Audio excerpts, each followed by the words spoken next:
നമസ്കാരം. ഇന്നത്തെ പത്രങ്ങളിലെ പ്രധാന തലക്കെട്ടുകൾ പരിശോധിക്കാം.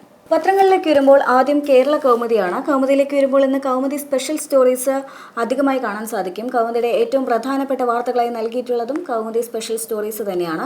അതിൽ ആദ്യത്തേത് ഉദ്യോഗസ്ഥരിൽ കൈക്കൂലി ശീലം വർദ്ധിച്ചു, വിജിലൻസ് കേസുകളും എന്ന് പറഞ്ഞുകൊണ്ട് തലക്കെട്ട് നൽകിയിട്ടുള്ള ഒരു വാർത്തയാണ്. കൈക്കൂലി വാങ്ങുന്ന സർക്കാർ ഉദ്യോഗസ്ഥരിൽ വിജിലൻസിന്റെ പിടിയിലാകുന്നവരുടെ എണ്ണം കൂടുന്നു. ഇതുമായി ബന്ധപ്പെട്ട് കോടതികളിൽ കഴിഞ്ഞ വർഷം 1259 കേസുകളെത്തി എന്ന് പറഞ്ഞുകൊണ്ടാണ് വാർത്ത തുടങ്ങുന്നത്. കൈക്കൂലി കേസിൽ ശിക്ഷിക്കപ്പെട്ടവരുടെ എണ്ണം 2018 മുതൽ 2024 വരെ എങ്ങനെയാണ് വർധനവുണ്ടായതെന്ന് കൃത്യമായി തന്നെ ചൂണ്ടിക്കാണിക്കുന്നുണ്ട്. മാത്രമല്ല കോടതി വിചാരണയിൽ വർഷവും കേസുകളും എന്ന് പറഞ്ഞുകൊണ്ട് എങ്ങനെയാണ് അതിൻ്റെ കൗണ്ട് വരുന്നതെന്നെല്ലാം തന്നെ കൃത്യമായി നൽകിയിട്ടുമുണ്ട്. മറ്റു വാർത്തകളിലേക്ക് വരുമ്പോൾ എവിടെ തിരിഞ്ഞാലും ടോൾ കൊടുക്കണം എന്ന് പറഞ്ഞുകൊണ്ട് മറ്റൊരു കൗമുദി സ്പെഷ്യൽ തന്നെയാണ്. 60 കിലോമീറ്ററിന് ഒരു ടോൾ എന്ന ദേശീയപാത അതോറിറ്റിയുമായി മാനദണ്ഡം അടിസ്ഥാനമാക്കി കിഫ്ബി നിർമ്മിച്ച റോഡുകളിലും ടോൾ പിരിക്കാനാണ് സംസ്ഥാന സർക്കാരിൻ്റെ നീക്കം എന്ന് പറഞ്ഞുകൊണ്ടാണ് വാർത്ത തുടങ്ങുന്നത്. കിഫ്ബി ഫണ്ടിൽ നിന്ന് 50 കോടിയിൽ കൂടുതൽ രൂപ ചെലവഴിച്ച് നിർമ്മിച്ച ഏകദേശം 150 റോഡുകളുണ്ട് എന്ന് പറഞ്ഞുകൊണ്ട് വാർത്ത പുരോഗമിക്കുകയാണ്. ഒരു യാത്രയിൽ പല ടോൾ, ചരക്കുകൾക്ക് വില കൂടും എന്നെല്ലാം പറഞ്ഞുകൊണ്ട് കാറിന് 100 രൂപയ്ക്ക് മുകളിലാണ് ദേശീയപാതകളിലെ ടോൾ നിരക്ക് എന്ന് പറഞ്ഞുകൊണ്ട് മറ്റൊരു സ്പെഷ്യൽ സ്റ്റോറിയും ഇതുമായി ബന്ധപ്പെട്ട് നൽകുന്നുണ്ട്. മറ്റൊന്ന് തൈക്കാട് സ്കൂളിലെ കോളിഫ്ലവർ മോഷണം, കുഞ്ഞുങ്ങളുടെ സങ്കടമകറ്റാൻ കാത്തോലിക്ക ബാവ വരും എന്ന് പറഞ്ഞുകൊണ്ടുള്ള മറ്റൊരു രസകരമായ വാർത്തയാണ്. കുഞ്ഞുങ്ങളെ സങ്കടപ്പെടേണ്ട, നിങ്ങളുടെ കൃഷിത്തോട്ടം വിപുലപ്പെടുത്താനുള്ള എല്ലാ സഹായവും ചെയ്യും എന്ന് പറഞ്ഞുകൊണ്ടാണ് വാർത്ത പുരോഗമിക്കുന്നത്. മറ്റ് വാർത്തകളിലേക്ക് വരുമ്പോൾ 205 ഇന്ത്യൻ കുടിയേറ്റക്കാരുമായി US വിമാനം ഇന്നെത്തും എന്ന് പറഞ്ഞുകൊണ്ട് അമേരിക്കയിൽ നിന്ന് കുടിയേറ്റക്കാരെ ഒഴിപ്പിക്കുന്നതുമായി ബന്ധപ്പെട്ട വാർത്തയാണ്. അനധികൃത കുടിയേറ്റം തടയാനുള്ള പ്രസിഡന്റ് ഡൊണാൾഡ് ട്രംപിന്റെ തീരുമാനത്തിന്റെ അടിസ്ഥാനത്തിൽ ഇന്ത്യക്കാരെ തിരിച്ചയക്കാൻ തുടങ്ങി എന്ന് പറഞ്ഞുകൊണ്ടാണ് വാർത്ത പുരോഗമിക്കുന്നത്. കൂടാതെ തന്നെ 12-ന് മോദി US-ലേക്ക് ട്രംപുമായി കൂടിക്കാഴ്ച എന്ന് പറഞ്ഞുകൊണ്ട് ഇതുമായി ബന്ധപ്പെട്ട് തന്നെ ഒരു സബ് സ്റ്റോറിയും നൽകുന്നുണ്ട്. കൂടാതെ എന്നെ ഒന്നും വീടു എന്ന് പറഞ്ഞുകൊണ്ട് യുവതിയെ പീഡിപ്പിക്കാൻ ശ്രമിച്ചതിന്റെ ദൃശ്യം പുറത്ത് എന്ന് പറഞ്ഞുകൊണ്ട് മറ്റൊരു വാർത്തയും കൗമുദി നൽകുന്നുണ്ട്.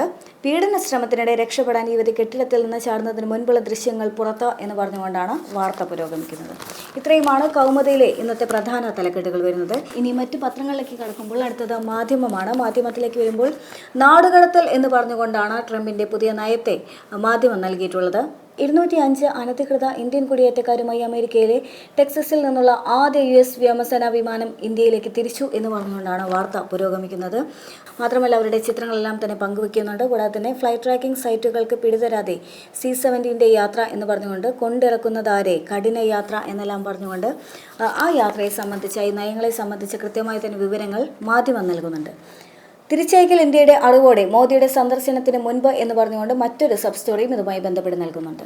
മറ്റൊന്ന് ചുങ്കപ്പിരിവിന് പേരുമാറ്റം എന്ന് പറഞ്ഞുകൊണ്ടാണ് ടോളുമായി ബന്ധപ്പെട്ട വാർത്ത മാധ്യമം നൽകുന്നത്. കിഫ്ബി റോഡുകളിൽ നിന്ന് ടോൾ പിരിക്കാനുള്ള സർക്കാർ ആലോചനകൾ കടുത്ത പ്രതിഷേധത്തിനിടയാക്കിയതോടെ പേരുമാറ്റി പരീക്ഷണം എന്ന് പറഞ്ഞുകൊണ്ട് ടോളിന് പകരം യൂസർ ഫീ എന്ന പേരിൽ പണം ഈടാക്കാനാണ് തീരുമാനം എന്ന് പറഞ്ഞുകൊണ്ടാണ് മാധ്യമം ആ വാർത്ത നൽകുന്നത്. മറ്റൊന്ന് ഏകീകൃത സിവിൽ കോഡ് എന്ന് പറഞ്ഞുകൊണ്ടുള്ള വാർത്തയാണ്. ഗുജറാത്തിൽ 5 അംഗ സമിതി എന്ന് പറഞ്ഞുകൊണ്ടാണ് തലക്കെട്ട് നൽകിയിട്ടുള്ളത്.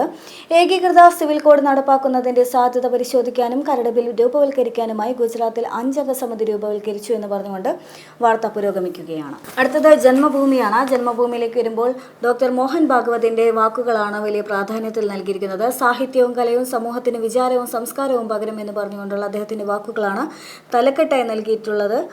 തപസ്യ സ്വർണോത്സവത്തിന്റെ ഉദ്ഘാടന സഭയിൽ RSS സർസംഘ് ചാലക് മോഹൻ ഭാഗവതും തപസ്യ സ്ഥാപകൻ MA കൃഷ്ണനും ആശാമേനോനും സമീപം എന്ന് പറഞ്ഞൊരു ചിത്രം കൂടി ഇതുമായി ബന്ധപ്പെട്ട് നൽകിയിട്ടുണ്ട്. തപസ്യ സുവർണോത്സവത്തിന് ഉജ്ജ്വല തുടക്കം എന്നൊരു സ്ട്രിപ്പും വാർത്തയുമായി ബന്ധപ്പെട്ട് നൽകുന്നുണ്ട്.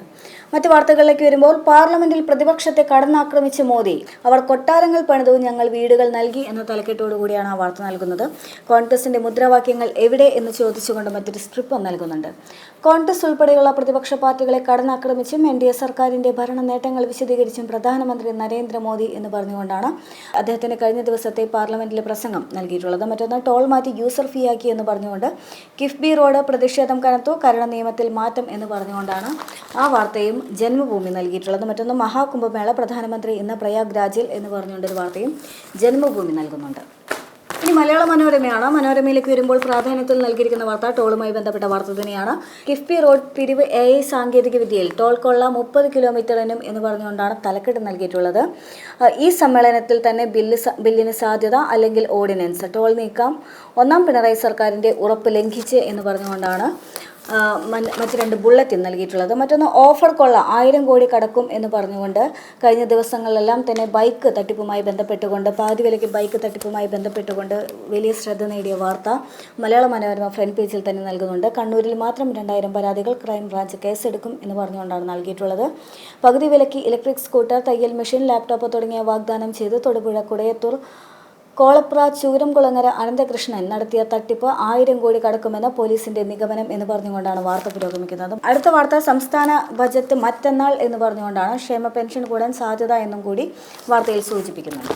ഇനി ദേശാഭിമാനിയാണ്. ദേശാഭിമാനിയിലേക്ക് വരുമ്പോൾ വലിയ പ്രാധാന്യത്തിൽ നൽകിയിരിക്കുന്ന വാർത്ത ട്രംപിന്റെ പുതിയ നടപടി തന്നെയാണ്. ഇന്ത്യക്കാർക്കെതിരെ ട്രംപ് നടപടി തുടങ്ങിയെന്നൊരു സ്ട്രിപ്പ് നൽകിയിട്ടുണ്ട്.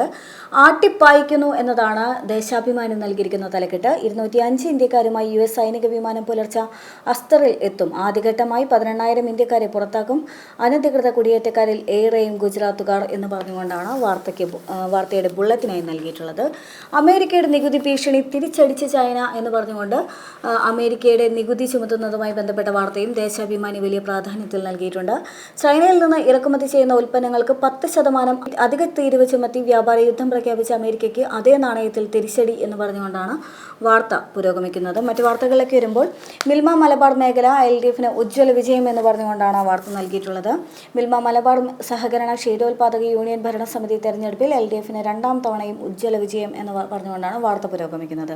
മറ്റൊന്ന് സഹകരണ ബാങ്ക് നിയമനക്കോഴ IC ബാലകൃഷ്ണനെതിരെ ED അന്വേഷണം എന്ന് പറഞ്ഞുകൊണ്ടുള്ള വാർത്തയാണ്. മറ്റൊന്ന് തൃശ്ശൂരിൽ മത്സരിച്ചത് എൻ്റെ തെറ്റ് എന്ന് പറഞ്ഞുകൊണ്ട് K മുരളീധരൻ്റെ വാക്കുകൾ വലിയ പ്രാധാന്യത്തിൽ തന്നെ ദേശാഭിമാനി ഫ്രണ്ട് പേജിൽ നൽകുന്നുണ്ട്. തൃശ്ശൂർ ജില്ലയിലെ തെരഞ്ഞെടുപ്പ് തോൽവിയുമായി ബന്ധപ്പെട്ടിറങ്ങിയ KPCC റിപ്പോർട്ടിനെ സംബന്ധിച്ചുള്ള അദ്ദേഹത്തിൻ്റെ വാക്കുകളാണ് ദേശാഭിമാനി വലിയ പ്രാധാന്യത്തിൽ നൽകിയിട്ടുള്ളത്. മറ്റൊന്ന് ദീപികയാണ്. ദീപികയിലേക്ക് വരുമ്പോൾ കിഫ്ബി ട്രോൾ പിരിവിൽ കടുത്ത പ്രതിഷേധമുയർത്തി പ്രതിപക്ഷം എന്ന് പറഞ്ഞുകൊണ്ടാണ് ദീപിക ആ വാർത്ത നൽകുന്നത്. മറ്റൊന്ന് ഇന്ത്യക്കാരെയും നാടുകടത്തി ട്രംപ് എന്ന തലക്കെട്ടോടുകൂടിയാണ് ട്രംപിന്റെ നടപടിയുമായി ബന്ധപ്പെട്ട വാർത്ത ദീപിക നൽകിയിട്ടുള്ളത്. വ്യാപാര യുദ്ധം മുറുകുന്നു, US ഉൽപ്പന്നങ്ങൾക്ക് തീരുവ ചുമത്തി ചൈന എന്ന് പറഞ്ഞുകൊണ്ട് മറ്റൊരു സബ് സ്റ്റോറിയും അമേരിക്കയുമായി ബന്ധപ്പെട്ട് നൽകുന്നുണ്ട്. മറ്റൊന്ന് തലസ്ഥാന പോരാട്ടം ഇന്ന് എന്ന് പറഞ്ഞുകൊണ്ട് ഡൽഹി നിയമസഭാ തെരഞ്ഞെടുപ്പിന് മുന്നോടിയായി ഉദ്യോഗസ്ഥർ പോളിംഗ് സാമഗ്രികൾ വിതരണം ചെയ്യുന്നു എന്ന് പറഞ്ഞുകൊണ്ടുള്ളൊരു വാർത്തയാണ് നൽകിയിട്ടുള്ളത്. മറ്റൊന്ന് ഉത്സവത്തിനെത്തിച്ച ആനയിടഞ്ഞ് യുവാവിനെ കുത്തിക്കൊന്നു എന്ന് പറയുന്ന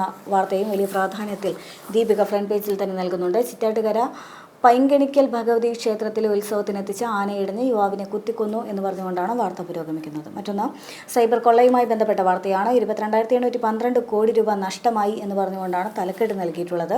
കഴിഞ്ഞ വർഷം സൈബർ കുറ്റവാളികൾ രാജ്യത്ത് തട്ടിയെടുത്തത് 22,812 കോടി രൂപയെന്ന് കേന്ദ്ര ആഭ്യന്തര മന്ത്രാലയത്തിന്റെ കീഴിലുള്ള ദേശീയ സൈബർ റിപ്പോർട്ടിംഗ് പ്ലാറ്റ്ഫോമിന്റെ കണക്ക് എന്ന് പറഞ്ഞുകൊണ്ടാണ് വാർത്ത പുരോഗമിക്കുന്നത്. അവസാനത്തേത് മാതൃഭൂമിയാണ്. മാതൃഭൂമിയിലേക്ക് വരുമ്പോൾ വലിയ പ്രാധാന്യത്തിൽ നൽകിയിരിക്കുന്ന വാർത്ത പരിസ്ഥിതി ലോല മേഖല മറുപടിയില്ല എന്ന് പറഞ്ഞുകൊണ്ടാണ് തലക്കെട്ട് നൽകിയിട്ടുള്ളത്. പരിസ്ഥിതി ലോല മേഖല സംബന്ധിച്ച അന്തിമ വിജ്ഞാപനം പുറപ്പെടുവിക്കുന്നതിന് മുൻപായി കേരളം സമർപ്പിച്ച ശുപാർശയിന്മേൽ വ്യക്തത തേടി കേന്ദ്രം 98 വില്ലേജുകളിലെ 8,590 ചതുരശ്ര കിലോമീറ്ററിലേക്ക് കേരളത്തിലെ പരിസ്ഥിതി മേഖലാ വിജ്ഞാപനം പരിമിതപ്പെടുത്തണമെന്നാണ് കേരളം സമർപ്പിച്ച ശുപാർശയിൽ എന്ന് പറഞ്ഞുകൊണ്ട് വാർത്ത പുരോഗമിക്കുകയാണ്. വിശദീകരണം തേടിയത് 8 നിർദ്ദേശങ്ങളിൽ എന്ന് പറഞ്ഞുകൊണ്ട് മറ്റൊരു സബ് സ്റ്റോറി നൽകുന്നുണ്ട്. അതുമായി ബന്ധപ്പെട്ട എവിടെയെല്ലാമാണ് എന്തെല്ലാമാണ് എന്ന് കൃത്യമായി കാണിക്കുന്ന തരത്തിൽ ബുള്ളറ്റിൻ പോയിന്റ് ഔട്ട് ചെയ്തുകൊണ്ട് വിവരങ്ങൾ നൽകുന്നുണ്ട്. മറ്റൊന്ന് അനധികൃത കുടിയേറ്റം 205 ഇന്ത്യക്കാരെ US നാട് കടത്തി എന്ന് പറഞ്ഞുകൊണ്ടുള്ള വാർത്ത വലിയ പ്രാധാന്യത്തിൽ ഫ്രണ്ട് പേജിൽ നൽകുന്നുണ്ടെങ്കിലും അത് വലത് സൈഡിലേക്ക് ചുരുങ്ങി 2 കോളം വാർത്തയായാണ് നൽകിയിട്ടുള്ളത്. അതിനൊപ്പം തന്നെ ചൈന തിരിച്ചടിച്ചു എന്നൊരു തലക്കെട്ട് നൽകി ചൈനയുടെ തിരിച്ചടിയുമായി ബന്ധപ്പെട്ട വാർത്തയും നൽകുന്നുണ്ട്. മറ്റൊന്ന് കേരളം മാർഗരേഖ ലംഘിച്ചു, ഇനി കിട്ടില്ല UGC ശമ്പള കുടിശ്ശിക എന്ന തലക്കെട്ടോടുകൂടി മറ്റൊരു വാർത്ത കൂടി നൽകുന്നുണ്ട്. 7ാം ശമ്പള പരിഷ്കരണം നടപ്പിലാക്കിയതിന്റെ ഭാഗമായി സർവകലാശാല കോളേജ് അധ്യാപകർക്ക് നൽകാനുള്ള UGC ശമ്പള കുടിശ്ശിക കേരളത്തിന് കിട്ടില്ല എന്ന് പറഞ്ഞുകൊണ്ടാണ് വാർത്ത നൽകിയിട്ടുള്ളത്. പാഴായി 1,500 കോടി എന്ന് പറഞ്ഞുകൊണ്ട് മറ്റൊരു ഹൈലൈറ്റ് കൂടി നൽകിയിട്ടുണ്ട്. മറ്റൊന്ന് തിരുവനന്തപുരത്ത് നടന്ന ക്യാൻസർ പ്രതിരോധ ജനകീയ ക്യാമ്പിന്റെ തലസ്ഥാനതല ഉദ്ഘാടന ചടങ്ങിൽ പദ്ധതിയുടെ ഗുഡ്വിൽ അംബാസിഡറായ നടി മഞ്ജു വാര്യർക്കൊപ്പം ഹരിതകർമ്മ സേനയിലെ വനിതകൾ സെൽഫി എടുക്കുന്ന ഒരു ചിത്രം കൂടി പങ്കുവച്ചിട്ടുണ്ട്. മറ്റൊന്ന് ഡിക്റ്റേറ്റീവ് കണ്ടക്ടർ എന്ന് പറഞ്ഞുകൊണ്ട് കഴിഞ്ഞ ദിവസം ബസ്സിൽ യാത്ര ചെയ്ത വയോധികയുടെ 7 പവന്റെ മാല നാടോടി സ്ത്രീകൾ മോഷ്ടിച്ചത് അദ്ദേഹം കണ്ടെത്തിയതുമായി ബന്ധപ്പെട്ട വാർത്തയാണ് നൽകിയിട്ടുള്ളത്.